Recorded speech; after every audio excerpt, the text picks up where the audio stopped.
നിൻ കൈകൾ എൻ കണ്ണീർ തുടയ്ക്കുന്നതറിയുന്നു ഞാൻ. നിൻ കൈകൾ എൻ കണ്ണീർ തുടയ്ക്കുന്നതറിയുന്നു ഞാൻ. ആരാധ്യൻ യേശുപരാ, വണങ്ങുന്നു ഞാൻ പ്രിയനേ. തേജസ്സേറും നിൻ മുഖമെൻ ഹൃദയത്തിനാനന്ദ. ദൈവനാമത്തിന് മഹത്വമുണ്ടാകട്ടെ.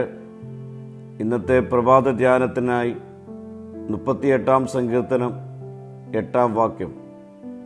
ഞാൻ ക്ഷീണിച്ച് അത്യന്തം തകർന്നിരിക്കുന്നു, എൻ്റെ ഹൃദയത്തിലെ ഞെരുക്ക നിമിത്തം ഞാൻ അലറുന്നു. ശരീരം, മനസ്സ്, ആത്മാവ് എന്നിവയാൽ തളർന്നുപോയ ദാവീദ് തൻ്റെ തകർന്ന അവസ്ഥയിൽ തൻ്റെ വേദനകളുമായി ദൈവമുൻപാകെ എത്തുന്നു. അഹങ്കാരത്തിൻ്റെയോ അഭിനയത്തിൻ്റെയോ മറവിൽ ഒളിക്കാതെ ദൈവമുൻപാകെ തൻ്റെ ബലഹീനതകളെ സമ്മതിക്കുന്നു.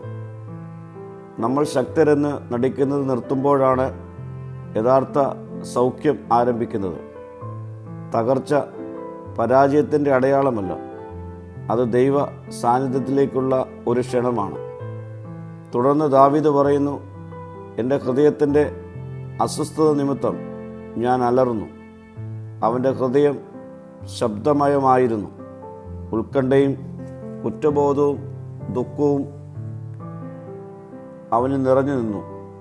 പ്രിയ സ്നേഹിതരെ, നമ്മുടെ ചുറ്റുമുള്ള കൊടുങ്കാറ്റല്ല, മറിച്ച് നമ്മുടെ ഉള്ളിലെ കൊടുങ്കാറ്റാണ് നമ്മെ തകർക്കുന്നത്. നമ്മുടെ ഹൃദയം അസ്വസ്ഥമാകുമ്പോൾ ലോകത്തിനെതിരെ അലറാതെ ദൈവത്തോട് നിലവിളിക്കുന്നവരായി നമുക്ക് രൂപപ്പെടാം.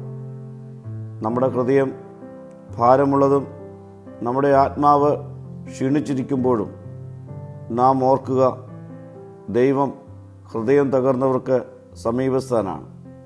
സമീപസ്ഥനായ ദൈവത്തിൻ്റെ അരികിലേക്ക് നമുക്ക് ഓടിയെടുക്കാം, പ്രാർത്ഥിക്കാം.